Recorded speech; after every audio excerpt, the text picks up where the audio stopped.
everybody? It's Dr. Vibe here, host and producer of the award-winning Dr. Vibe show. Always, I like to say you're blessed, highly favored, a magnet for miracles, and a solution for someone's problem. And back again with LA. What is up, LA? LA, or should I do it the other way? I'm tired, Dr. Vibe. What else is up with LA? My son calls me Wonder Woman because I have to be my single mother self, rely on the supports of so many others, and help people recognize their greatness. And most of us are afraid of our own shadow. So I'm constantly trying to break through fears and insecurities by myself being vulnerable and being able to excavate and reflect upon myself. The emotional labor in my work and in my life is real, but I welcome it because it gives me growth. I'm growing exponentially constantly, and it's amazing. That is very deep for someone who's had a long day. So that's a lot of energy, but because you got some energy, just go ahead. No, I'm just saying it's me. It's not, I don't have to be energized to speak deeply. It's just, I try to always be authentic, and I think beautiful things come when one person's willing to be vulnerable. And that is the basis for really great conversation. And so I'm here to be vulnerable and to talk about, something that's really important to me. And that is Black men. Okay. Black people. I love Black people. Good stuff. Well, just before we go any further, want to say welcome on Periscope to T.Aratachi6. It's their first day on Periscope. So thank you for coming in on your first day of Periscope to this epic conversation. Also want to shout out to Steph, Kinte, Goldie, Anthony. What is up? What is up? And LA and I are going to have another epic conversation because the Dr. Vibe Show is the home of epic conversations. I'm the host of epic conversations. I could say a whole bunch of other things, but it's late on the East Coast, so let's get right down to it. LA, and anyone who wants to join in the conversation, yes, jump in, please. I have no answers. I'm just observing my life happening before me. There you go. And we want to have some people in. LA's had a long day, so she wants people to come in and enrich conversation. And by the way, Kinte asked, what does LA stand for? I answered him. It stands for Lorianne. All right, I did catch it. My apologies. But them people calling me LA had a little bit to do with the fact that my name is Lorianne, but my name is not abbreviated as Lori and Ann. So the LA comes from, they said that I was always smiling, like LA sunshine. I'm a California sunny girl. Okay. And nobody ever thought I was from Toronto, even though I was born and raised here. Maybe it was that island Grenadian sun beaming through me. I don't know, but they thought of it as LA. That's how I got LA. Hey, welcome also to Dante, and also welcome to Jada. Jada, I'm following you on Get Vocal. Thanks for the friend request. I'm following you right back. So let's get into this tonight. LA, why did you want to chat about this conversation piece tonight? I've just been noticing this disproportionate media push of Black women in advertisements, Black women in storytelling being associated and affiliated with white men, which, on a one-off, it's not a big deal. But, it starts to go into paranoia and conspiracy theories when you're like, yo, where's the Black men? They're not in any of the advertising. And I'm talking I was strategically looking at things, purposely counting where they show up. And where they show up in our media is dead on the news, incarcerated, or the way that they're allowed to show up is gay. And while there's obviously nothing wrong with that, the feminization of Black males and the high incarceration rates of Black males and the high killing rates of Black males made me take pause. And then I've also been noticing, thank you, I've also been noticing just within my own circle, so a general observation of a lot of the Black women that I know or women that they know not able to reproduce. A certain group, middle class, upper middle class women are having serious infertility issues. Yes, but in let's say the lower class groups or the high priority groups, as we say in Canada, they seem to have a high rate of abortion, which I've read many articles about how those abortion fetuses are used for their stem cells to vaccinate other children. So there's just a couple of things that I'm just like, does anyone out there know what I would say as a Jamaican, wagwan? Because that just seems very odd to me. By the way, I'm not Jamaican. I am the Isle of Spice, Grenada, all the way. But being from Toronto, we often speak with Jamaican colloquialisms, so don't mind the mixing. Oh yeah, Jafaican we call it. Yeah, the Jafaican, exactly. But I got my card. I'm old enough. There we go. All right. And while I make jokes of this, it's actually really, really serious. And it's probably even more prevalent in the US because that's where I'm probably getting most of the imagery from as we watch a lot of American television here in Canada. So okay, well that is a good start. No problem. And well, I think Kinte wants to get in on this. Yeah, big time. I saw his head nodding a number of times when you were sharing. So Kinte, join the convo, my man. I gotta say, man, I love LA already because when I say this, they always say I got a tinfoil hat on and I'm seeing things that are not there and all of that stuff. And I've been on this for a long time. There's probably people in this conversation know I've been talking about this. And, you know, when you see something over and over and over, it's not by accident. Yeah. It's done on purpose. So what is the purpose, right? We were just talking about this recently about the big gender war between men and women, but it's specifically between Black men and women, right? And a lot of that is there's a lot of reasons why you're seeing this, right? You're seeing because of history, right? What we've gone through as a people. We're seeing it because it's being amplified by the media, which is film, music, television, exactly, as well. And they're capitalizing on it. And the idea is to put a wedge. And I've always said this. See, if you think about Black people, right? Mm-hmm. We've gone through so much stuff, right? Slavery, Jim Crow, Reconstruction, and a whole bunch of other stuff, right? And the one reason why Black men and women have always have survived it was because of our connection to each other, Black men and women, Black men being for Black women and Black women being for Black men. So when you can successfully put a wedge between that, what you do is you destroy the race. And not even just from a romantic situation, but you start to see this thing where Black men and women are not even rooting for each other as well.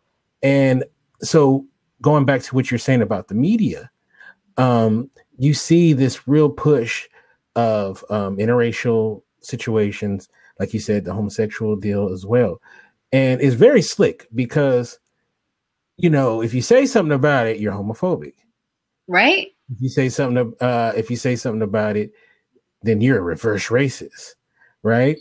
And, and if you look at it is one of the best things about yourself or your group is the women, right?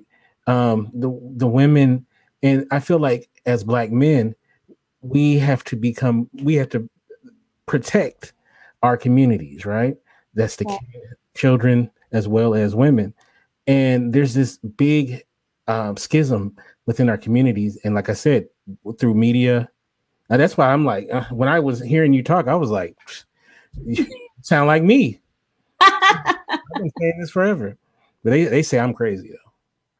Yeah, I mean, at first, when my boy was talking to me, I'm like, "Come on, really? You really think so?" And I literally sat down for a good month and was counting all of the times that I just did not see Black men, or if I did, that's how they showed up.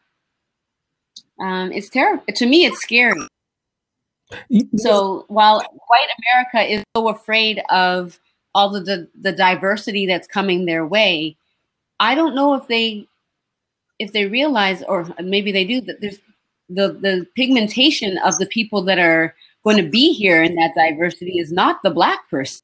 I mean, Black genes are dominant, says another friend of mine, and that it will survive, wipe out Native Americans in particular areas. They can wipe us out too.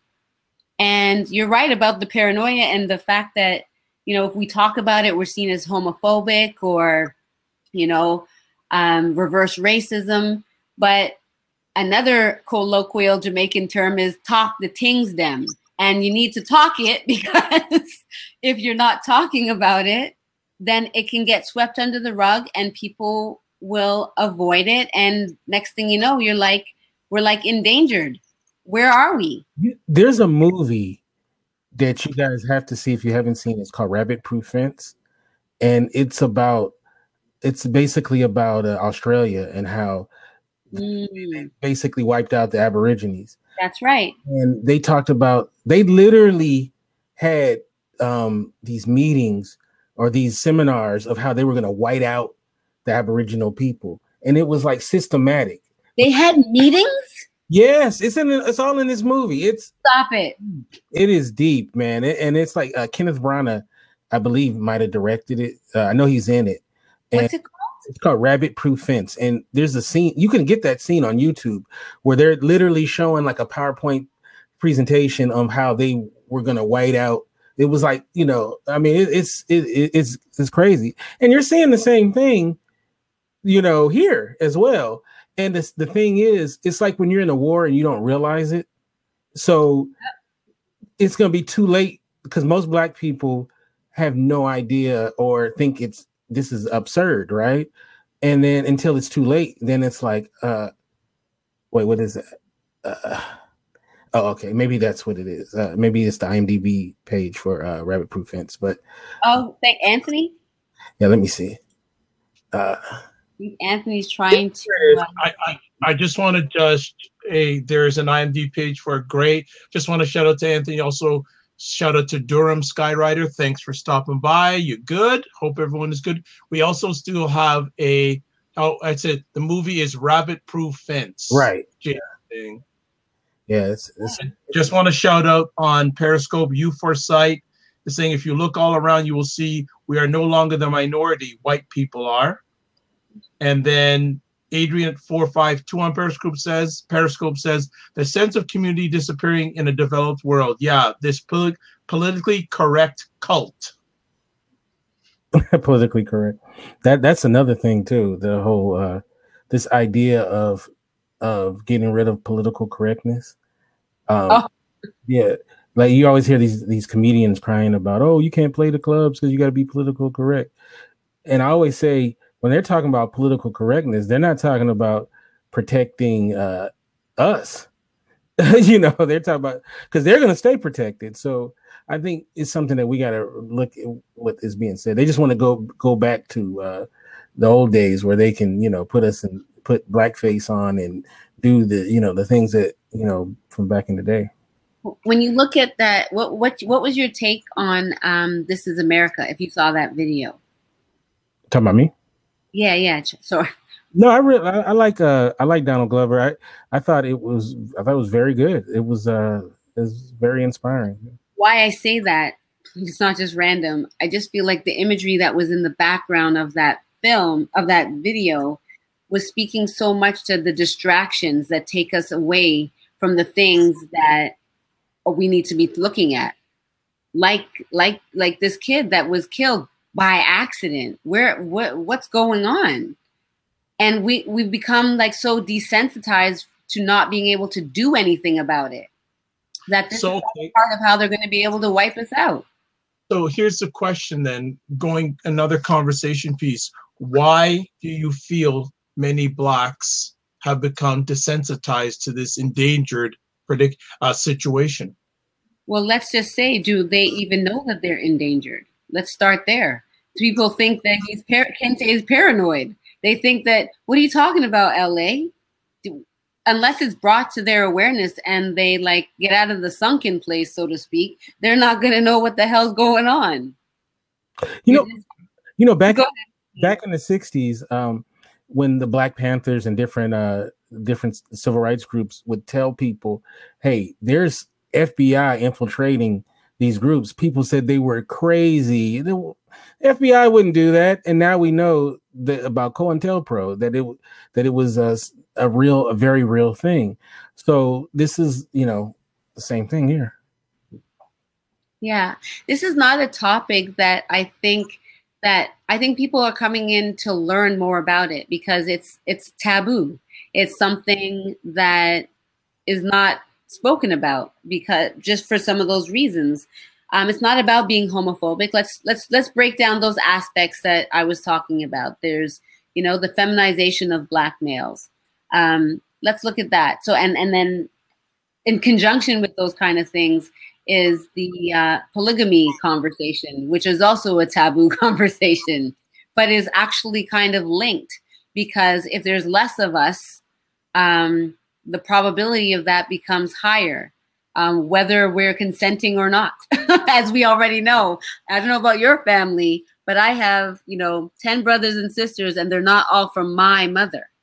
So the fact that we are losing a lot more Black men, and the men that are available to us, if we want to choose to be with a Black man, gay men don't want to be with a woman.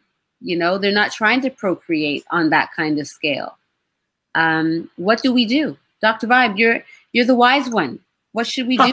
Am I? Kente's the wise one. I just come along for the ride. I think one of the things, we have to start with the family and what's going on in our families. I think that's one of the core things. And rightly, and LA, you can relate to this though, and that a lot of young Black men are being raised by Black women.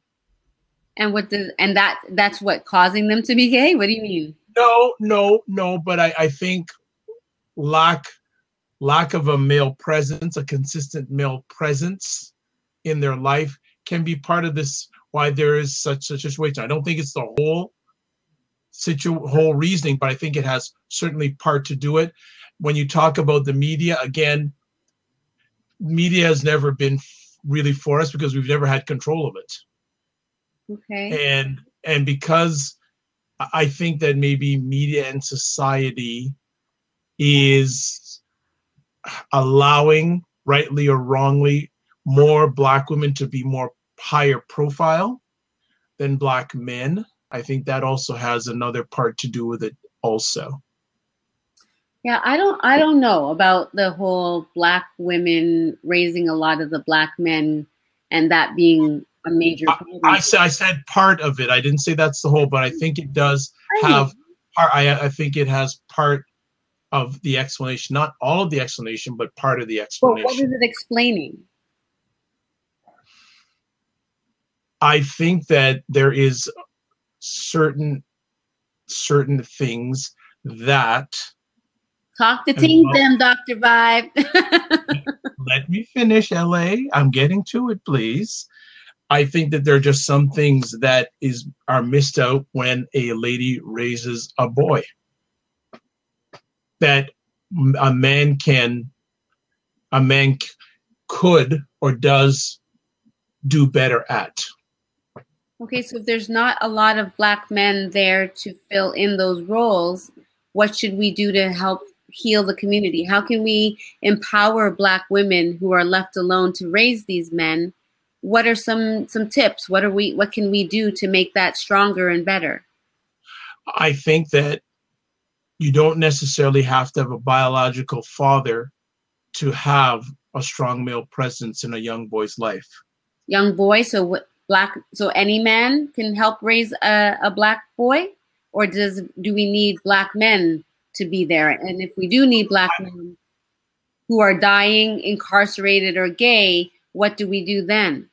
I think that preferably, I think it would be best if it was a Black male in the life, but sometimes some of the best help a Black man can get is not from someone who looks like him. So, okay. So what do you think about that, Kinte? How do you feel about that? No, I agree. I think we are meant to have a male and a female presence in our lives. You know, I think that there's things that I got from my mother that I didn't get from my father, and there's things I got from my father I didn't get with my mother. But not everybody has that opportunity or chance. So, you know, I think it's always good if you can have. It's not just having a male presence in your life, a positive, a strong male presence. Yes, I agree with that. Because there's a lot of guys that there was a man there, or he was a male, I should say, but he wasn't necessarily a positive influence. So that was negative. So, you know, it's one of those things where, you know, I don't know what to tell a woman besides that, you know, some women are just doing the best that they can. And yeah, catch 22, right? They're doing the best that they can. There's some wonderful men who were raised by single mothers as well. True. So, there's a lot of them. Absolutely. So there's a lot of them. I agree with that. But before we go any further, I just want to catch up on some of the comments that are going on Periscope and on Get Vocal. Goldie is saying, killing our men so our families are broken. Goldie also says, you mimic what you see. Jada says, Steph, he said he tried dating black women, but they thought he was weird, so he started dating outside his race. Yes. A woman, Goldie says, a woman can't teach a boy to be a man. So Steph says, I'm raising an 8-year-old boy. I need the tits because there are a lot of pedophiles. Oh. And Jada says, very true. Coming on the Periscope side, JNF Enterprises has joined the conversation on Periscope. U4 Site says we have become desensitized because you can shoot a black man in the street. It's something we have to deal with here, and now we have to now we are desensitized on how to deal with it. As a black man, I thought my life can be taken by the police, and I am not a thug. Let me just go for that right now. We'll catch up to that right now. You know, I think. You know what? Go ahead. Go ahead, Kente. You don't even have to be in the street because remember, Botham Jean was in his apartment and got killed by the police. So yeah. You don't even have to be in the street. And also, remember Sandra Bland. So, and there's a documentary too coming out pretty soon about it. So, yeah, you have to stay vigilant. Yeah, I don't know how we're going to, in terms of the dating situation. I think I read an article that shocked me about Issa Rae from her book, Awkward Black Girl, talking about that black women need to be with Asian men because that's our intellectual pair. And I don't know. So is that what we have as options here? Let me go. Let me come back, LA. Now, the title you've given us is Blackness Endangered. Do you mean blackness, or are black men endangered? I think that in order to create black men, you need black women. So, okay. Yeah, it's kind of the same. They're both endangered. Okay. Black people are endangered, especially our beautiful melanated Black people are in danger, because if we keep replicating with people that are lighter in hue, then the same concern for white people that they're going to lose out on their race, we might lose out on ours too. So there's this polarity of being pulled, except we're not in control of the outlets that produce the media. We don't control the modes of production. And when we do, we've internalized colonization to an extent that we keep oppressing ourselves. I think manifested in our families. I think one of the worst things that is being put out there right now is black men don't need black women and black women don't need black men. It's this thing that you constantly see, this drumbeat. If you go on YouTube, there's countless YouTube channels of Negroes talking crap about black women and black women talking crap about black men. And I'm gonna say this: Black person and you get up in a public space and you down your own people, you are a coon. And we have to call them out on it, because it can't just be you upset because you hear a Black woman. I'm a man, right? If I hear a Black woman talking mess about a black men, I can't just be upset when I hear that. I have to be upset when you hear Black men doing it as well, because at the end of the day, that does not help our situation at all. And if you look at all our great achievements, as Black people, right, with the civil rights movement, the Haitian Revolution, all of that stuff, there was a synchronicity between Black men and women that fought the oppressors. And it's very important to understand that. And it was needed. We needed each other. So any of this stuff that promotes the negativity between us, and like I said, it doesn't even have to be just from a romantic situation, just from the situation of Black men and Black women. We need each other. So I think it's very important that we need to say that. Okay, let me just catch up because So Steph and Jada are on fire with the comments here. So Steph says, I did a blab about attractiveness and dating, and Black men typically swipe right on Black women at the same rates as other races. But other races, for example, white men typically rate white women, because of that comment, rate white women at a much higher rates, and Black women were dead last. Goldie says, all are endangered, but Black men have a super target. Jada says, SMH, self-hate. Goldie says, can't nobody love a Black man like a Black woman. Jada says, yes, very true. Jada says, very true. We don't grow as a race with that mentality. So I think this endangered piece, I think you have to also look at, do we really love ourselves? And another thing that my father says is that, what are Black people fighting for? What are you fighting for? Well, okay. Well, let me finish here. He said back in the 1960s, especially in the United States, Black people were fighting for civil rights, for the vote. He says, what are they fighting for now? There's no target. So they're all over the place, and they're not as unified. Can I be honest? A lot of Black people are fighting for who gets to be the first coon. They're fighting for so that we can be recognized with the Oscars or some crap. Or how many likes you can get. Yeah.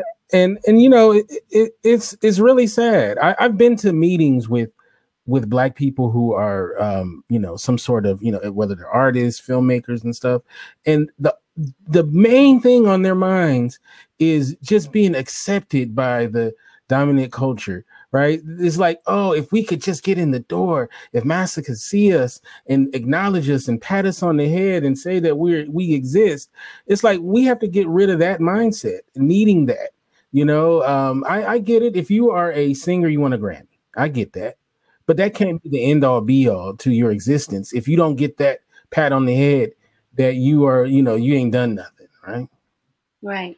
I think we're also trying to strive for that economic, the prosperity, and we're not thinking about it in terms of building as a community when we're trying to attain this, which is holding us back, because there is no other race in the world that's able to build wealth independently without depending on one another. So go ahead, Dr. Vibe. No, I'm just saying, I wish either Jada, Goldie, or Steph would take the last seat, because they're making amazing comments. There we go. Ask and I shall receive. I was trying to hold off. Hello, everybody. Don't hold back. Hey, Jada. Go for it. No, what I was gonna get at is that I feel like this generation is easily distracted. We have so just like Dr. Vibe said, like as far as his father made that comment, what are we fighting for now? And I think because everything is so easily accessible to us, we don't necessarily have to work hard when it comes to getting certain things. We have the ability to vote. We have certain things and stuff like that where it's like they make you think it's equal opportunity. you know, so it's a lot of different things where I feel like this generation is extremely distracted. So it's like, yeah, what do you? And I feel like because a lot of people of color think that it's on an even playing field. So they're like, oh, what? No, we're the same. And it's just like, you've been brainwashed, like, and you are definitely in a sunken place and you've been there, I'm pretty sure. And it's generational, right? So I'm pretty sure it's like I don't remember who said it, but it's suppressed, right? From their ancestors, you know, their great grandparents, where it's been passed on to be like, yes, that's okay. I'm okay with taking that. I'm comfortable taking this. And that's just enough for them, you know? Well, Jade, it's interesting. One of my longtime colleagues on a lot of my conversations, a gentleman named Victory Unlimited out of Memphis, Tennessee. He calls that the illusion of inclusion. Mm-hmm. That makes sense. And as Steph has said here, assimilation has derailed Black people in America from 1975 till present. I'll go further back, and I'll probably host this other conversation topic. Has integration been good for Blacks? And I always say no, because I'm sorry, I don't know if anyone else wanted to say something, but I feel like if we were still segregated, I feel like we would have our own banks, we would have our own land, we would have our own, that's ours. The reason why is because they need our coins, they need our dollars, to be honest. We actually had that during segregation. That's what I'm saying. If we were still segregated, we would have been still having those things. You know what? Now we're not, is because they need our dollars. You know what one of the biggest lies that they tell is when they tell the Jackie Robinson story. They tell it like these rich white guys felt so bad about Black people not being in Major League Baseball, so they allowed this Black man. That's BS. The Negro Leagues outdid Major League Baseball. They needed Jackie Robinson. Jackie Robinson saved Major League Baseball. They didn't do it out of the kindness of their heart. That's rewriting history. So, they don't do anything out of the kindness of their heart. They do it out of the kindness of their pocketbook. Right. Exactly. And it's very important for Black people to understand that, because what they do is they diminish your importance. And for our lack of knowing about history, we see these, like that movie they made a couple of years ago. We go, oh, wow, these guys were so nice. That was so kind that's BS. They can care less. If it wasn't about the bottom dollar, they would have never done it. I think that goes back to like slavery. When they abolished slavery, it just wasn't economically viable anymore to continue it. So right.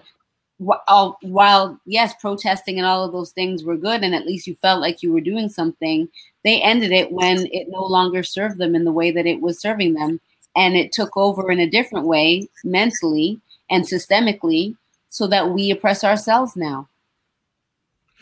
So I'm gonna jump in also here too, that Goldie says that integration has been the worst thing for us. You for Sight on Periscope has said this is the only time in history when white people don't see Black people as a collective. This is the only time when white people don't see Black people as a collective? Correct. And I want to say, Jada, thank you so much for coming in. I love your energy. Oh, thank you. Thank you so much for adding positive value to the conversation. So I'm just going to put something out here. I believe if Black people are going to move forward, they need to control 3 areas: money, media, and education. Amen. I agree. I got the education. There you go. Education is like one of the worst things when it comes to us. We're so miseducated. Even when we achieve doctorates and all of that kind of stuff, we're still miseducated to a certain degree, because nothing teaches us about who you are as a person. Most Black people believe that our history started in 1492. Yeah, and we need to, we need to really create that Wakanda for real, because, if we aren't connecting to the continent where there is lots of riches. Wait a minute, there is a Wakanda. Oh, tell me, enlighten us. It's in North Sentinel Island. where that guy tried to go over there and they shot him with the arrow. You ever heard about that? Don't kill me. Yeah.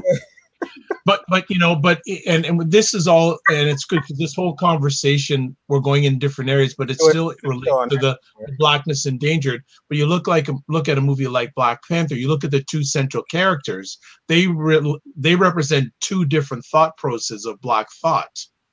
Yeah. Right? So the right there, the symbolism right there, and you can choose one direction or another direction. That is a choice that I think Blacks have to make right now. Well, the thing is, as I spoke about on my Elephant Room episode 1 podcast, which I haven't released it yet anyway, but we spoke about how the idea of Blackness is a social construction.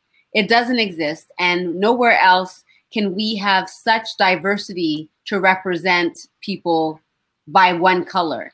So we are not aligned by religion because there's all kinds of Black Islam. There's Islam, there's Christianity, there's just the self-help groups, there's Buddhists, there's all of these different religions that Black people are buying into. So you're not only just trying to unify people based on the color of their skin, we're trying to unify people on some of their deepest beliefs. And that is a much greater challenge. I think they call that intersectionalism or something, where they basically they break us down so much where there's no hole to fight for. So if you're Black, it's like you're Black gay, you're Black woman, you're Black man, you're Black midget, you're Black, whatever. It's like, geez, man, you're not being you're not. They're not after you because you're a Black dwarf. Yeah. There's too many subsections of Blackness, and they want us to unify. And people hold very close and dearly to the things that they believe. Their belief systems almost inherently don't allow for us to be connected.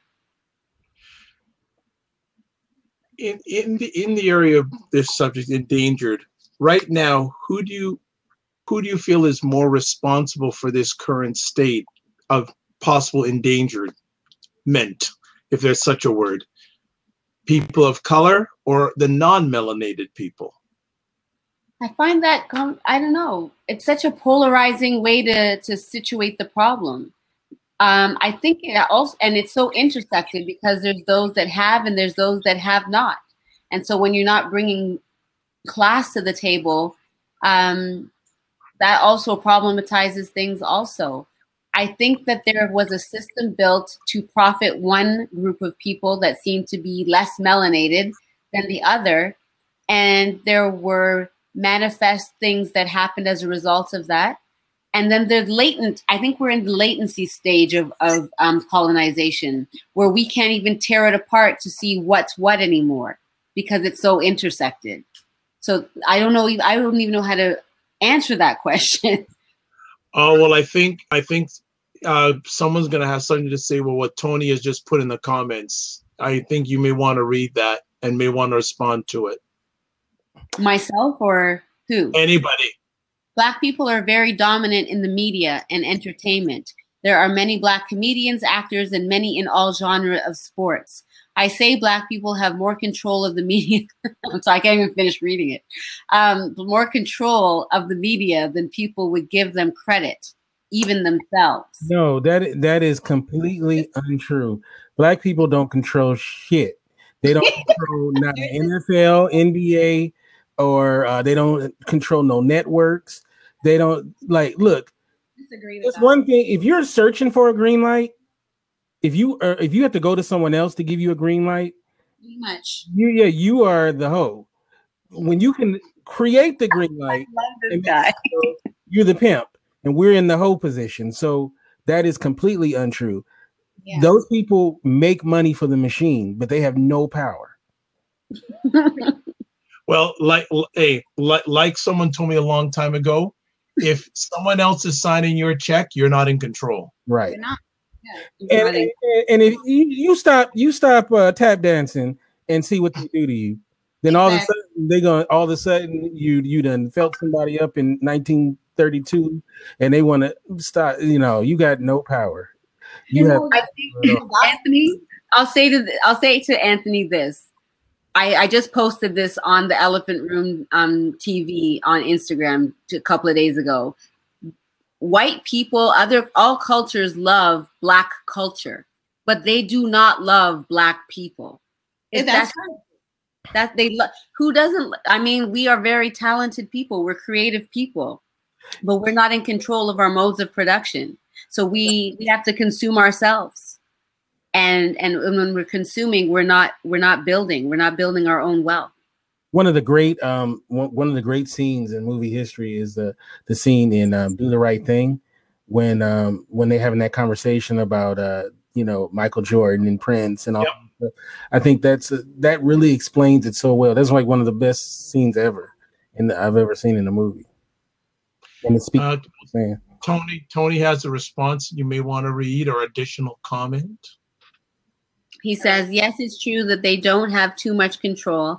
I agree with that. But there are more people there than the world would have you to believe. I don't get that. I don't understand. Well, what I will say to that is that numbers are great, but who has the control? Exactly. And that's what's and where are they populating in those areas? I mean, they're going to work. They create these diverse workforces, so there are going to be people there, but they're not in positions of power. And even if it is power, just like the illusion of inclusion, there's an illusion that you're leading something. Like Oprah, for example, right? Oprah is said to have own their own network, right? But when the ratings were dropping off, when they didn't have any Black content before Tyler Perry saved them and Iyanla and all of that, they was about to get rid of her from that. Right. And you can't be fired from some shit you own. Like I can't go up in LA's house and start, I'm taking that TV. She gonna shoot. Yeah, no. It's her TV, right? Right. Well, and taking an example, what would Oprah be if white women didn't like her? Right. Exactly. Oh, you didn't go there. You didn't go there, LA. In the context of what we're talking about, okay. Yeah. No, it's true though, because if she didn't fit their mold of what a Black woman should be to them, they would have gotten rid of her a long time ago as well. That was the token Black female for them. And check it out too with Oprah. Every once in a while, she gets put in her place. Like, yes, like with the whole the meat situation, the burger thing. When she went over to where was it, Switzerland or something? Switzerland, yes, with a handbag. Yeah, so she, a couple of times, and they do that. They I mean, I can go down the list of Black folks that when what they call them uppity. When they get too uppity, they be like, wait a minute. Yeah. What's that guy, Mark Lamont Hill? They just recently put him in check. Bye CNN. Right. When he finally said something worth listening to, they fired him. I'm pretty sure we're marked for speaking out right now. Oh. What's up, Dre? Just came into the whatever. Whatever. But I think one of the key things is for Black people, at this time more than ever, there is the opportunity for Black people to control their narrative. Yes, but they have to decolonize their minds first. They're not everybody understands things the way that we're talking about it right now. Some people are just hearing this kind of thing for the first time, and they're still weighing on whether or not it's true. So it has to allow for a process of, understanding to take place and for observing for themselves what is going on. They need to wake up.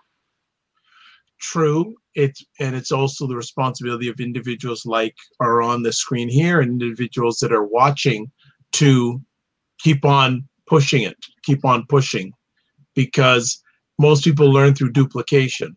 So there are more people that are on the sidelines than they're pushing. So they're looking at individuals like ourselves and the people on the side here to keep on pushing because they need the leadership. Did you read what So-So Steph just said? I read it. Oh my God. Yeah. So here's, and see, that's another thing too, that it's a perfect example when we're talking about this subject, that some of the greatest enemies, the greatest dangers to Black people are some Black people. You know, there's this great documentary about the Haitian Revolution, and they talk about before they started the revolution, the first thing they did was the first 2 years was dedicated to taking out the coons. They literally poisoned a bunch of coons, and because they knew that they were going to thwart progress, right? So they just went out and took them out. They said, you know, they had this guy that was like he was great with the poisons, and he was just getting rid of them. So it's not different today. Oh my God. They're just not talking about it. Cooning is at an all-time high. It's you know, and there's no shame in it no more. Like it, you know, at least a coon, when he would come to the hood, he just kind of have his head down, you know, a little bit. Now it's just like they walk around with their head high and put on red hats and go to visit the White House and say, "Make America great again." What's happening?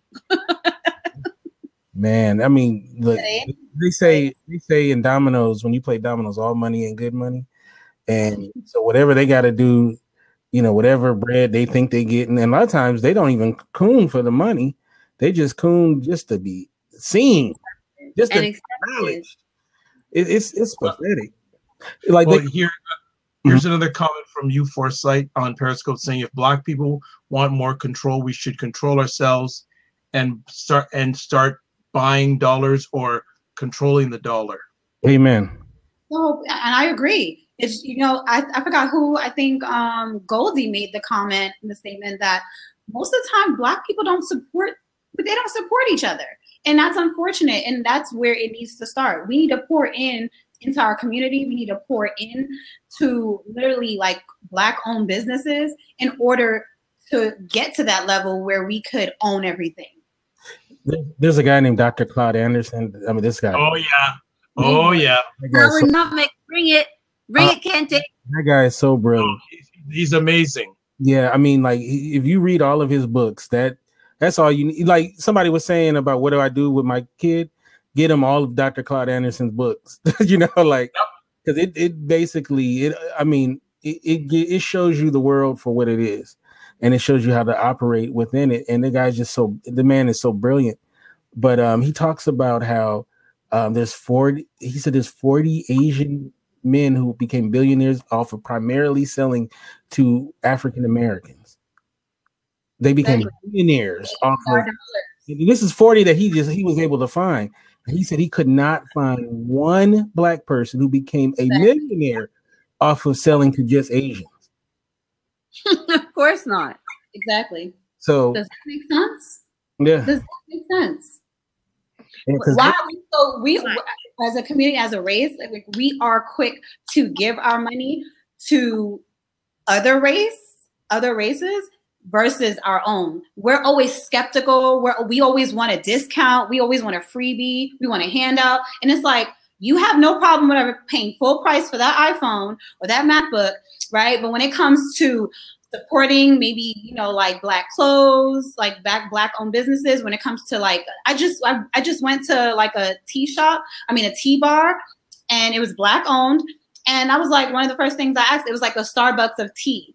And, you know, it's not franchise, but it's just like, it makes sense. Why not pour back into your community? You know what I mean? Steph says, but when I go ask for oxtails and mac and cheese, you're always out. That is funny. Yeah, that's true too.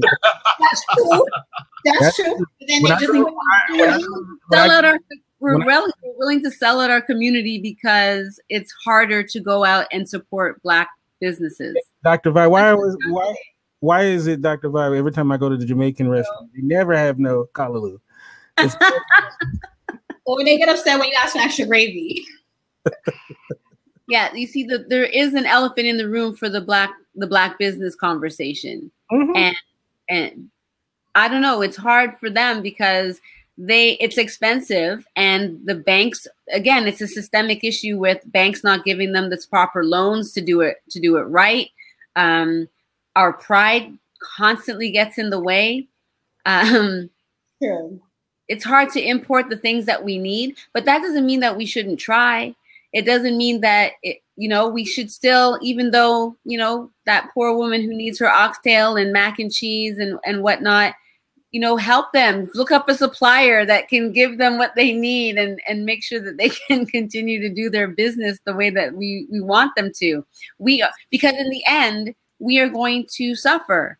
And if we don't make certain sacrifices now, there's nothing going to be there to hold on to later. Now, and there are a lot of wonderful Black businesses that give excellent service as well. And you're starting to see, like on YouTube, for example, you're starting to see people promote a lot of these Black businesses that a lot of people don't know about, and they give great service and whatnot. So, but then there are a lot that leave a lot to be desired, that, they need to step their game up. There's this wonderful place. I won't say it is. They have the greatest food. It's a Black deli, but it's a gamble if they're going to be open, during the hours of operation. That's not funny, man. I love it to death, but every time you're like, oh, please be open, please be open. They never answer the phone, but their food is amazing, though. I just want a quick interruption here. I'd like to shout out on Periscope Mark Stoddart, who does great t-shirt design. Wear it. Yes, in Toronto. So he was on. I don't know if he's still on Periscope, but thanks very much for jumping on. And I don't want to I just want to keep on going, guys, because you are on a good flow. So I don't want to interrupt the groove. Yeah, it's definitely a two-way street when it comes to supporting Black businesses. But then when you find one, or you know what, if you're not getting good service, what I've done is I've talked to the proprietor, pull them to the side, because sometimes the person that owns it don't know that their employees are not giving the best service. So sometimes you might have to you might have to snitch. You might have to snitch, like Jody over there he ain't up to snuff, but because if you're a proprietor, you have a business and you want your customers to be happy, unless you're crazy. So exactly. So Jade, I just want to ask, do you feel that Blackness is endangered right now? I feel like, when has it not, to be quite honest? and that's real. Like, I'm first generation in this country. My parents aren't from this country, but and it's just like, when has it not? In my opinion, where they from? Where are they from? They're both of them from Panama, but their parents are from other countries due to the Panama Canal. So their parents are from other countries, but they were both born in Panama. Yeah. Okay.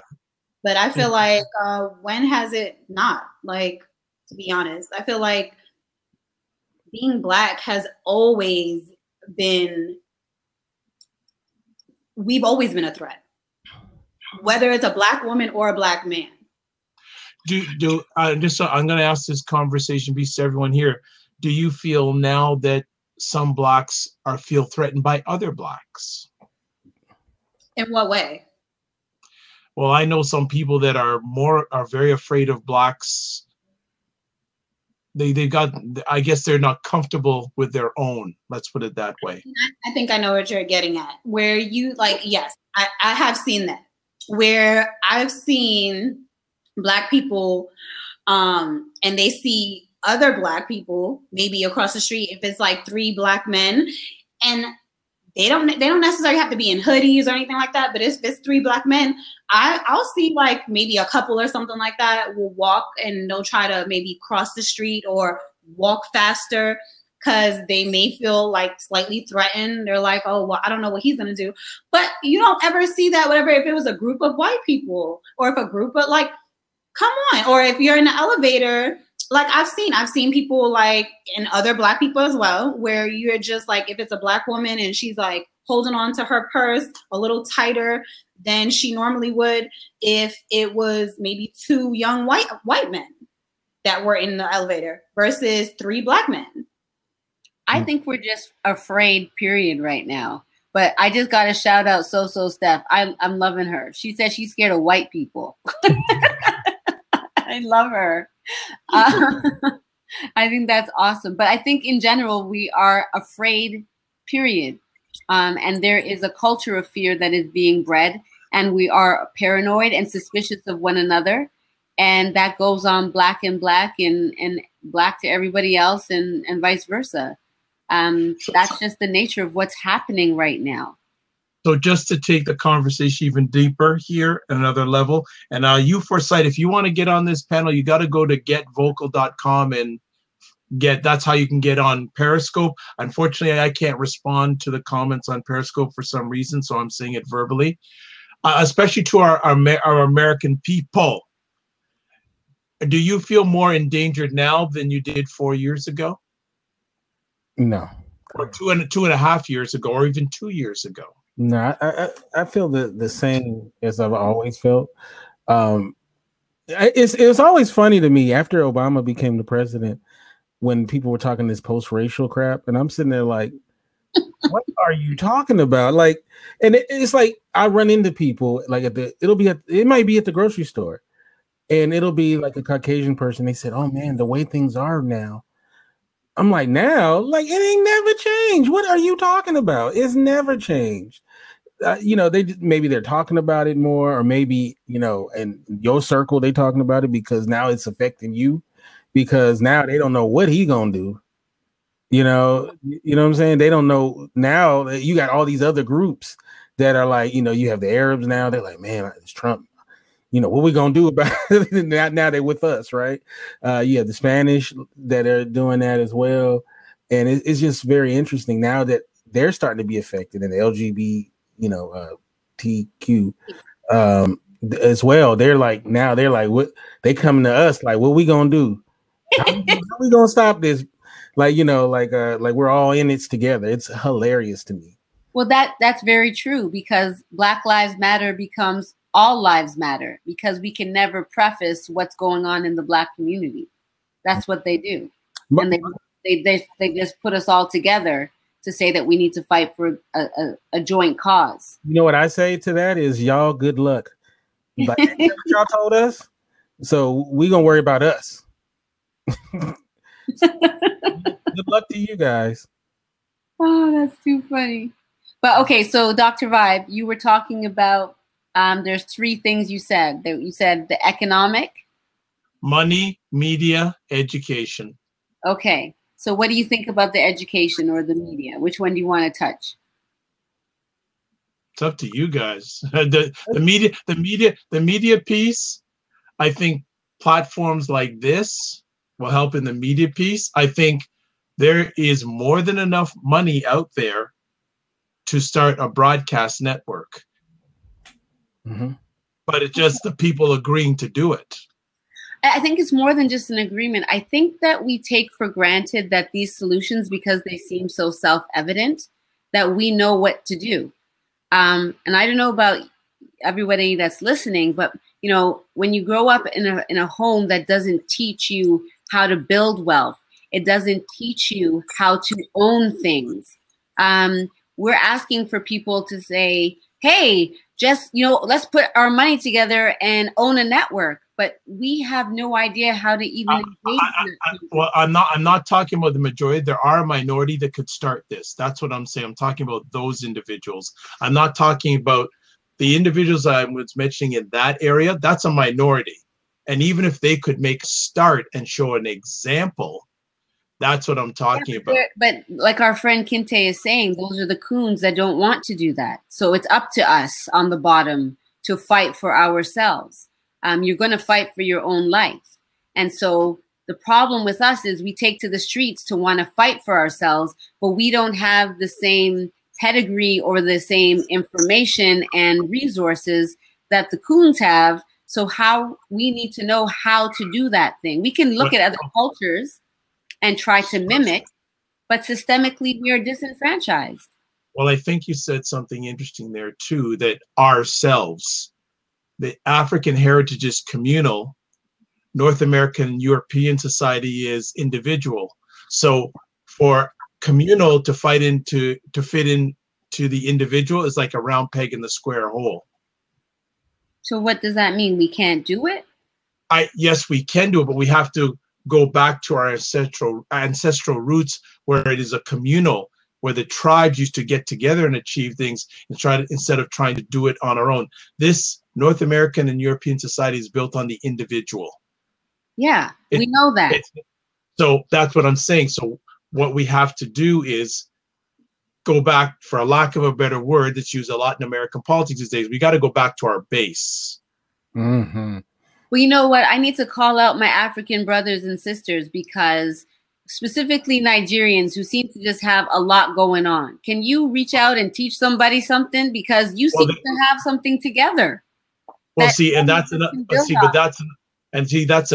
there's another comment I'll make there, that I don't like using the word Black community, because I don't think it exists. I think there are Black neighborhoods, but they're not Black communities. And you put up a very good example there, that a lot Africans think North American Blacks, whatever, they treat us like we're two different people. They think we're totally outsiders.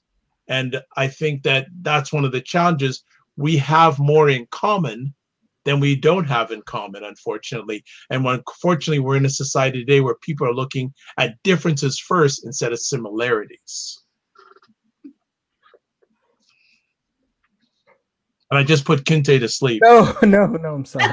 Kinte's yawning. No, it had nothing to do with I think that that Nigerian conversation is that are you saying that we have more differences with Nigerians than we do have similarities? No, I think we're looking at the differences instead of working from similarities first. I think it's like the movie Wakanda, Black Panther. I think that we are being affected by the fact that we live in the countries that we live in, being people of the diaspora, and there's people on the continent that know how to build wealth, that know how to build family, that know how to keep things together. And I don't think it's us looking at them in a particular way at this point. No, I'm not saying it's us. I'm saying it's them. Way. But I think an even a better movie that is relevant to that, going way back, is a movie called Coming to America. Oh yeah, it's a great movie. Don't just let it hang. Say what you're saying, man. What do you mean? What do you mean? I think because one of the characters was an African, another one was an American Black, and they had their differences, and at the end they came together. But it's a perfect, what you were just sharing with the Nigerian thing was very much highlighted in that movie. Was at least 30 years ago now, 25 years ago. But I just gets me concerned that, especially people of color, I see, unfortunately, more and more people of color seeing differences amongst each other instead of similarities. When you say people of color, do you mean just Black people, or okay? Black. I mean Black people, that they're looking, and I'd say so Steph is saying, I think some Nigerians devalue Black Americans because, say, we lack culture and we are generally not as smart. Yeah, I think we need to start with calling the thing. And so when we can't even say to ourselves, and I'm not trying to put you on the spot there, Dr. Vi, but if we can't even say that we're Black and we refer to ourselves as people of color, our language is really important around this topic, because this whole, somebody said earlier, I read in the comments about it's a colorless society. We're colorblind. And all of that kind of stuff. That's very dangerous and contributes to. Well, it's not only dangerous. It's flat out wrong. Forget about dangerous. It's just wrong. Yeah, we need to keep the idea of Blackness on the table, because that's what's kept us at the bottom of the stratification pool. So we need to keep it on the table, and we can't take up our issues by including everybody else's problems within it. Oh, Curtis has just joined on. Mr. Curtis, what is up? Hope you're doing fine. No, good to see you, man. Good to see you. I agree with the taking on everybody else's problems. I don't care about any of them. I don't care, because the conversation, I think it was last night, they were talking about, oh, well, it's not just black people. I'm like, I don't care about other people. To be honest with you, that's our problem. We're so damn worried about everyone else's success. No one else cares about, they don't care about whether we, they don't care at all. And it's not that I'm hateful or anything like that. I wish them all the success in the world. But at the end of the day, we have to look out for ourselves because no one else will. So, and like I've sat on boards where black people have an opportunity to look out for themselves, and they're so worried about the perception that they won't even do it. Yeah. Right? And it's a real sad. Yeah. It's like they put all you Negroes on this panel to do that. It's like, we're so worried about, well, I don't say we because I ain't one of them, but and we got to get selfish. We have to be selfish.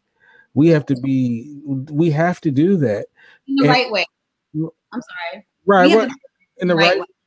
In the right way. We'll use Jada as our moral center when it comes to that. But other than that, don't listen to Kente. But no, but we have to have that mindset though. And other groups, they have the mindset, right? They have the mindset. I ain't mad at them either. I'm not mad at them at all. I want us to get like that too, No, I completely agree. I'm sorry I didn't want to cut you off. No, when I meant like in the right way, I'm saying just like use our selfishness where it's affecting us in a great way, like where it's not selfish as individuals, more so community, like, or as a race, like we're, as Black people. So that's what I meant by selfish. I'm sorry. No, I get what you're saying, and you're 100% right. 100%. Where's our, I think often about our narrative. Just like when you were saying, Dr. Vibe, about civil rights being the reason why we were fighting before. What is the new mythology that we are tapping into? I feel like hip hop kind of started in a way that could possibly move us within a new mythology of self-love, power to the people, fight the power.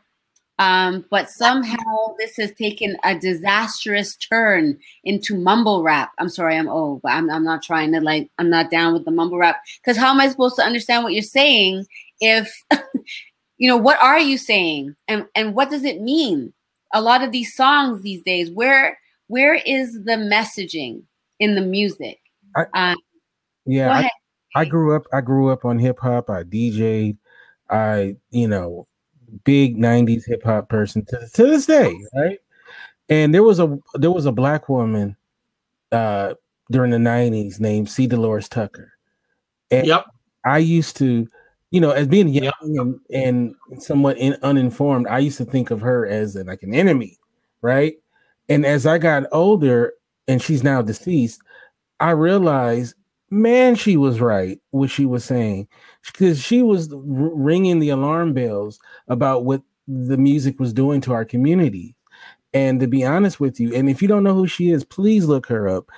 This Black woman really was on the forefront for the fight to save our souls. To be honest with you, her name is C. Dolores Tucker. Yeah, she actually went in front of a congressional committee and talked about this subject about hip hop and rap music. And a lot of people wanted to shun her, but she had a lot of important things to say. Yeah. And I'd be honest with you, at the time, I didn't see it, but I was young. I'm going to use that as an excuse. But now looking back, man, she was a prophet. This sister was a prophet, and she was right. And it's had a negative effect. And I'll be honest with you, I listened to NWA, I listened to all of that stuff. And to be honest with you, that stuff had a negative effect on our people, calling Black women, what word, and calling ourselves, what word, and this, and it's only gotten worse and worse. And it's something that we have to look at. All of us who grew up on hip hop, grew up on gangster rap, and whatnot. We have to, if we actually look at the net result of the mindset of our people, when when we went from, Boogie Down Productions and and Public Enemy and X Clan and all these wonderful rap groups to where we end up at now, where we're talking Pop and Molly and and doing all the I don't even know. I feel like I'm 90 years old because a word these Negroes are talking about. I feel old. That's why I don't go to no clubs or nothing like that. I can't get into that music. I listen to Tribe Called Quest.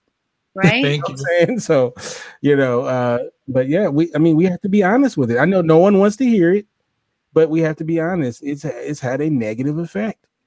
Right.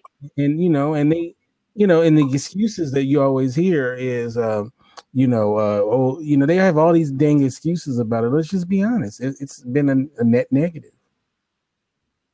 True. Which is another area that's endangered Black society. Right. 100%. So I'm like the solution kind of person. What do we do in light of that? Because we need a new mythology. We need a new narrative. We need to start different stories. Well, you're the most educated out of all of us, so we want to let you go first. But the educated doesn't mean that I have solutions to problems. People who are suffering have the greatest solutions to problems because we do it for survival. So I actually put it back to the people, because my life is not necessarily one of extreme struggle. I work in an Ivy League university. I have I might be a single mother, but I am not necessarily struggling. I'm struggling in some ways, but I wouldn't liken my experience to the Black experience. So I don't want to even go there. I was being sarcastic. I think I know, but these are the kind of undercut things that separate our communities and disallow us from seeing each other as having the similar struggle. And I need to know, what is the narrative that we can now all jump into? If it was hip hop, what is the new hip hop? Is it social media? Is it this platform? And if so, we've seen things go viral. Why, how we need to start to decolonize our minds. We need to start using different language. We need to start buying Black. We need to start doing a lot of things. But I think people feel paralyzed and overwhelmed by the task at hand.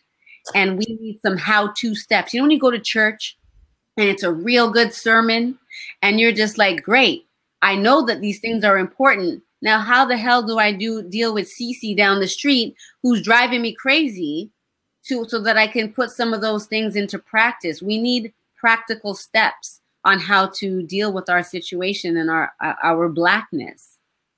I think one thing that's important is that as all of us, we produce content, right?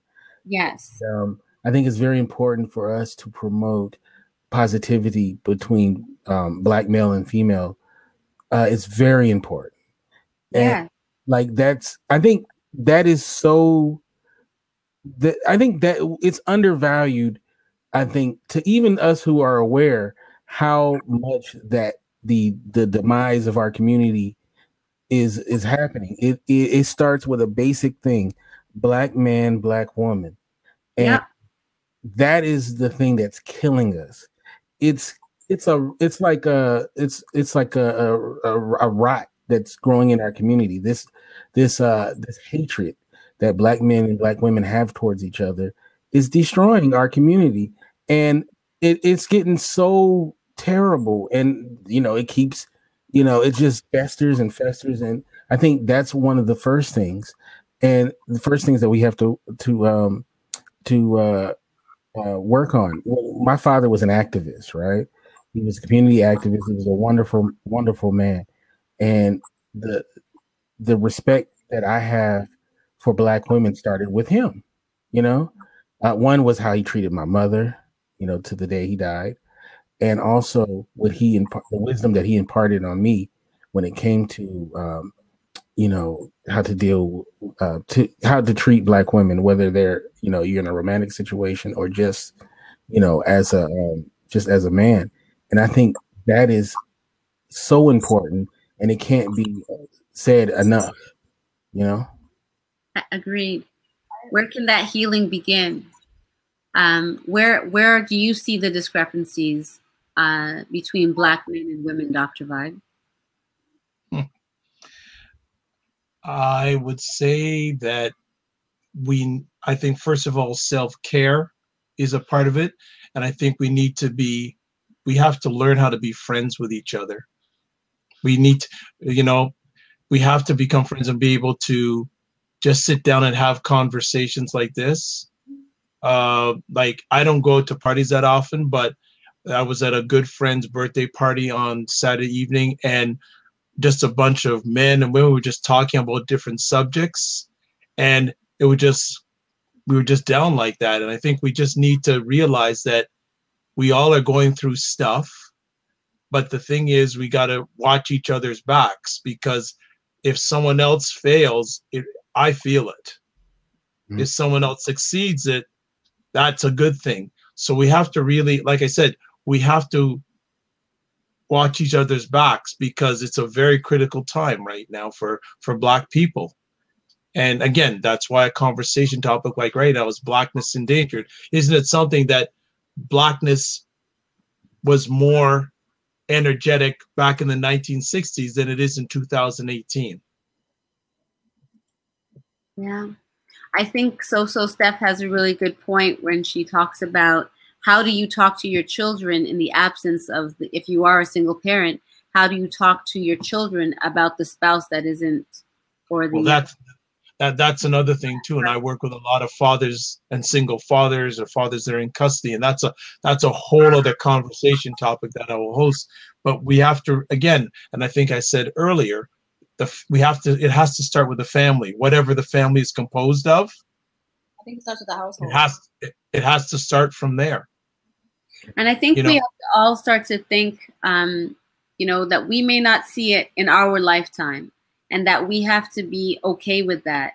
And so pouring into our children is actually really, really important, because, I'm sure Martin Luther King would have liked to have seen some of the advancements that were made, but he wasn't here to see where his work has led us to. And who else is what work are we going to do that we may not get to see? But if we all just throw our hands up and think, well, we can't do anything, then definitely nothing is going to happen. I think another thing I want to jump on here is that if you are emotionally challenged, get some help. Because there's a number of Black people out there that are going through a lot of emotional stress and challenges. And I know it will take a lot to them to reach out and get help. But I think each person that's on this broadcast knows someone that's going through some emotional challenges right now. I don't know how you can be Black and not be going through emotional challenges. Regardless, I know some people that are Black who are not. So that's a whole other conversation. But if there are people in your community that are going through emotional challenges, just even a phone call once in a while, just say, "You good? How are things?" Because sometimes just that one little "you good" or "how you doing" can keep them going. Because I know too many people in the last years that are quitting on life, and I won't get into that conversation here. But there's a lot of, I will just put it there, there's a lot of Black men out there that are screaming and nothing's coming out. Yeah, and to be honest with you, to be in a position where you feel, going through depression or going through whatever it is, as a man, you feel very weak to admit that. So you want to, keep up the face of that everything's fine and all of that kind of stuff. And, it's a real thing, the depression and all of that. And, to find a safe space to talk about it, is very tough, Yeah. And, we talk about getting some help too. That's the one thing though about getting the help is it's like what kind of help you get into, because there's a lot of people that work in that profession that I'd be scared to sure.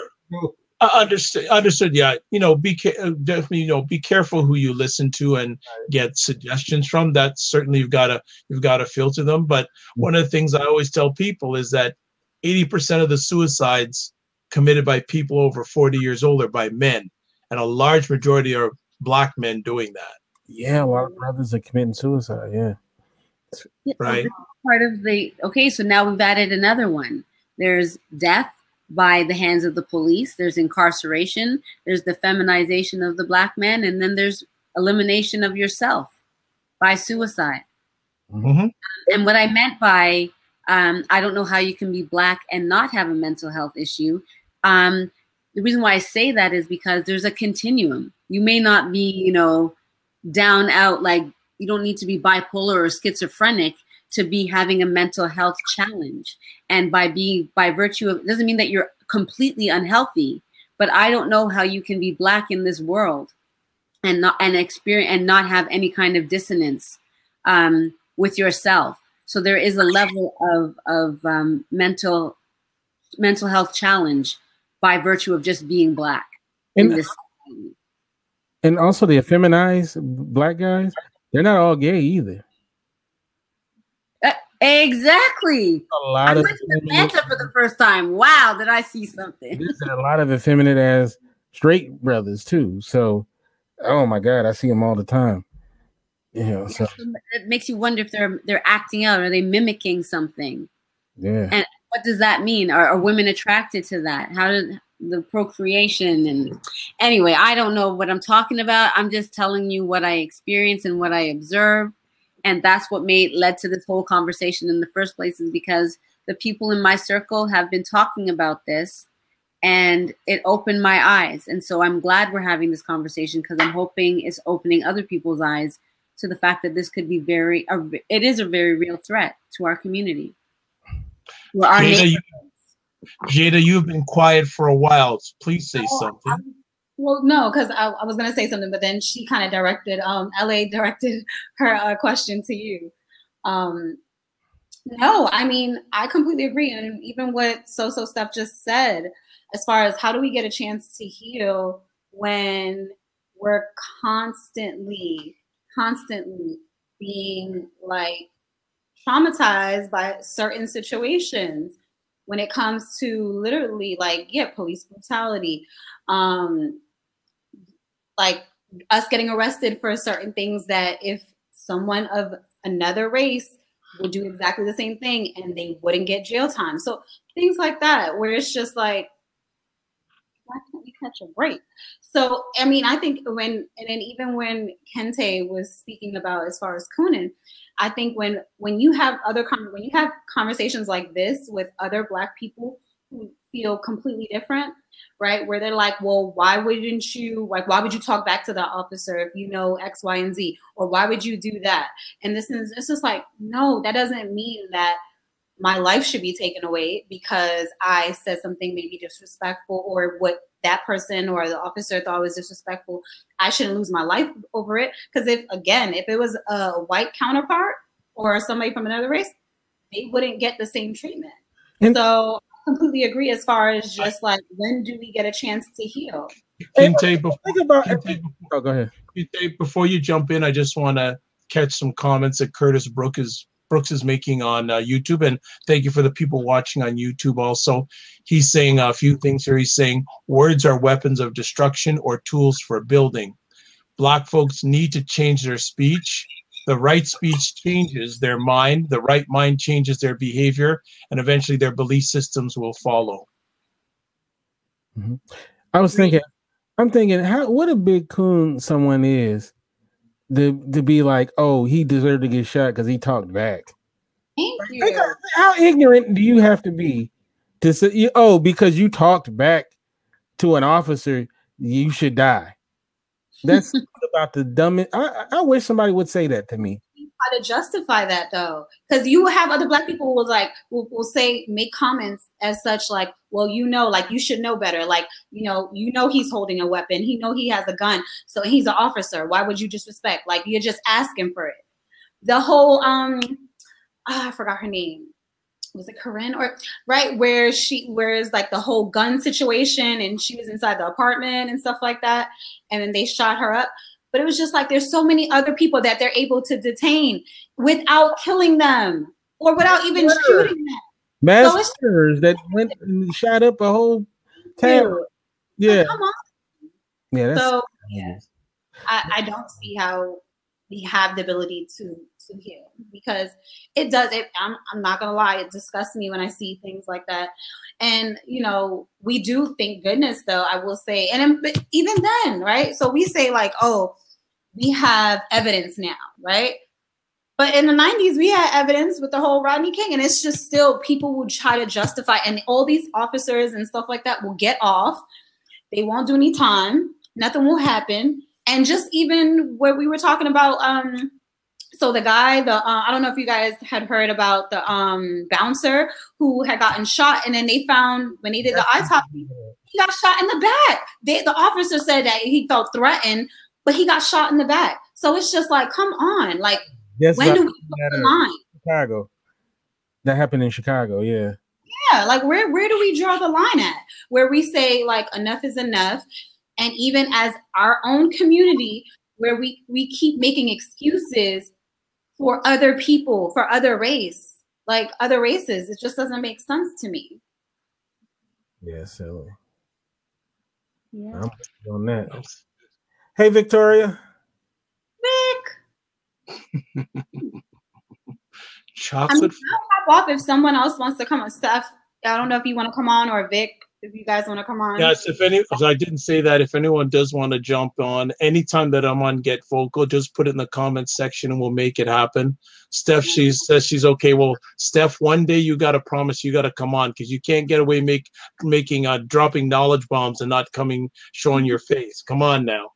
Yeah. We'll let you go this time, but in future you got to make a grand entrance soon. I got to work out at 4:30, so I'm going to bed shortly. Nice excuse. So well, she's an athlete, so she really does. I know. I'm just joking. Yeah. I'm just joking. I'm gonna leave though, because it's getting pretty late for me. It was a pleasure having this conversation. I'm glad for this topic. We need to have more conversations like this, and I hope you guys have a good night, and I will see you guys on the next show. All right. Be well and keep the faith. Thank you so much. Have a good night, guys. Bye-bye. Thank you. Okay, well, there is a room open. Does someone want to jump on? I'm going to probably go for no more than another 10 minutes because it's getting near midnight in the east in Toronto. Myself and LA got to get some rest because we got to go serve more people tomorrow morning. So I don't know, Curtis, there is an open room if you want to jump on for a sec. Also, Greg, okay, well, interesting. The gentlemen who were on Periscope are now putting comments now on YouTube. So you cite for you too says Black people have to want to be Black. Yeah. And Greg Dickinson says, why is it that Black people will go after one another for revenge, but not go after others? I don't understand that completely. You need to flesh that idea out. So you cite for you too. You got 10 minutes if you want to jump on Get Vocal to come on in, or I'm shutting it down. What was that last statement, Dr. Vibe? Why don't I'm trying to, he's saying, and Greg, if you can retype that, because I don't think it's very clear. No, but what did he say? What does it say? Well, it's not written 100% correctly, but it's saying, why is it that Black people will go after one another for revenge, but not go after others? Oh, I see. So maybe it means that we are being oppressed by other groups, but we're not coming after them. We more so ask them. We're trying to ask the oppressor to free the oppressed while we go after and kill each other. I believe that sounds like what Greg is saying. But Greg, if you can retype that, that would be much appreciated. So, you mean like, why is it that we'll take each other out, but we won't get exactly Zimmerman, for example? Why is he still breathing, right? Mm-hmm. Actually, I low key agree with that one because the fact. Oh, and no lie. So Steph is going, oh, the myth of Black crime. There you go. All right. Well, since it sounds. Uh-oh.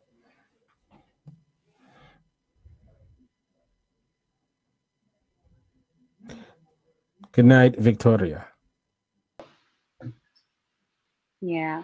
I think the sense. Wait, was that me who? Okay, don't know what's happening here. LA and Kinte are refreshing. I'm still live. Well, okay, they're back now. Can you guys hear me? Yeah, I never was. Okay, we're back. Welcome. Well, someone else tried to jump on, but they're not jumping on. So let's do this. There was some kind of hiccup. Yeah, I hear you, Steph, but everyone's back now. I think Get Vocal's having a hiccup, or maybe we're blowing up the platform. So, oh, look who is on. Okay, Askia, come on in. Come on in, Askia. We need. My microphone is ready. It's because I'm ready to drop my microphone, but it can't be for too long, my brother. Yes, yeah. Askia, if you can jump in, and of course his avatar is it looks like Black Panther. I believe he is T'Challa. Yeah, T'Challa. So I am going to start winding it down because I don't think anyone else is going to be coming in. If they do while we're winding it down, we'll continue it. But some final comments, Kinte. No, one thing is I love these conversations. These are amazing conversations to have. I love to be around like-minded Black people. And, you know, I'm going to sound like a broken record. Unity between Black people, specifically Black males and females, is essential to the survival of us as a group. And like I can, you're going to hear me say that forever. So just get used to it. Okay. Good stuff. Any last words from, okay, you cite for you to Black dollars is our Black power. We should vote with our money. There you go. LA, any final comments? I'm just really grateful to be able to have this conversation and to know that my paranoia isn't just my paranoia, and that there's some reality to what I'm seeing and what some of my friends are seeing. I think that we all need to look within ourselves and see what we can do. I hate ruminating about problems without at least discussing solutions.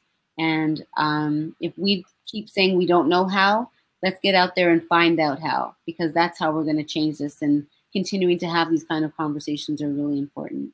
So thank you. You're welcome. And Greg Dixon has written again saying, we will fight one another, but not others when they kill us. And then you cite for you too says, we have to learn to gather together. There is strength in numbers. We have to be a Black collective people now. There you go. So final words. So I'd like to thank everyone who came on the conversation. Taking a look here. Anthony, thank you, Anthony. Dante, Durham Skyrider, Joint Specialist, Curtis, So Steph, Chocolate Fruit, Rico, thank you so much for jumping in. Anyone else I missed? Jada, thank you. I think we got everyone on the Get Vocal platform. Then also on YouTube and Periscope. There is U4Sight U2, Greg Dixon. Thank you so much for making this an epic conversation. Let me just check if I anyone else. I think that covers it for now. This has been an outstanding week of conversations I've had on the Get Vocal platform. More is coming. A week from tonight at 9 p.m., we are doing the conversation, Manhood versus Masculinity. Excellent. So now Kinte will be back for that one. I'm happy to have him back co-hosting. And also on Monday evening at 9 p.m., we're going to talk about, can hip-hop and rap serve as a vehicle for positive self-actualization? Oh, wow. When is that one? When's that one? I just confirmed that with a gentleman named Alexander Williams, who's been on the he's been on my number of my conversations in the past. He's in his mid-20s, and he's actually, I think, doing his thesis on that subject. Amazing. So that is going to be, pardon me? That's Monday? Monday at 9 p.m. As soon as I finish this conversation, I'll be putting it up on the Get Vocal platform. And for those of you I have email addresses for, I'll send you out the email invite. You'll get notifications on it, but just look on the Get Vocal platform, or on the front page, a list different conversations that are coming. Curtis says, Kente, my lips are dirty though. And Curtis says, sure, if you have positive lyrics. But So-So Steph says, nice topic. Hey, I didn't come up with it. The young gentleman wanted to come on, Alexander Williams. So that's going to be coming up on Monday. And I know I have another conversation coming up on Saturday morning with a lady that LA and I know, Nova, is going to be with me on late Saturday morning. Nova is incredible. How do you describe Nova, LA? She is the light in the darkness. There you go. So we'll leave it at that. So also look for that on the Get Vocal front page. So I've done about 4 or 5 conversations this week on Get Vocal, so I hope they're happy. Okay, it's Dr. Vibe here, host and producer of the award-winning Dr. Vibe show, the home of Epic Conversations. And I'm the host of Epic Conversations. And I'm going to keep it really short. Just say you're blessed and highly favored. You're a magnet for miracles and your solution for someone's problem. If you want to follow me on Twitter, it's at drvibeshow.com. Not .com on Twitter, drvibeshow. And also note that I am the 2018 Innovation Award winner by the Canadian Ethnic Media Association. So that was a lot of fun. Thank you so much. God bless. Peace well. Keep the faith. And we'll have a little bit of an after chat if you want to hang around for a bit. Bye-bye.